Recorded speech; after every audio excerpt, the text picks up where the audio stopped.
What are standard input and output? Standard input and standard output are fundamental ways programs interact with users.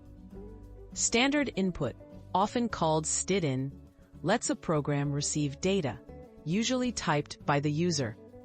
Standard output, or stdout, is how a program displays information, such as results or messages. These concepts are essential for understanding how programs handle data in both simple and complex applications. How standard input works. When a program needs data from a user, it uses standard input. This is commonly done through a keyboard or sometimes redirected from a file. In many programming languages, commands like input, read, or scanf capture input from the user. The program then processes this information to perform calculations, make decisions, or advance its logic. How standard output works. Standard output is the way programs communicate results, errors, or prompts to users. This output is typically displayed on the screen using functions like print, printf, or console log. The information shown helps users understand what the program is doing, see results, or follow instructions to provide more input.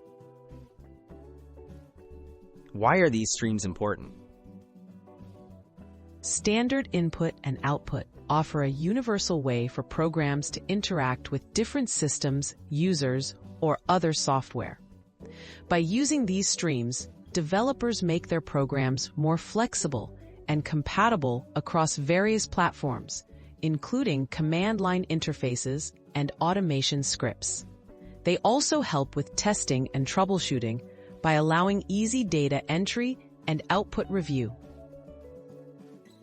Examples in popular languages. In Python, you might write input for standard input and print for output. In C, scanf reads input and print displays output.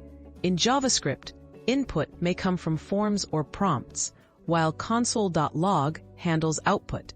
Understanding these basics lets you start building interactive programs in any programming language.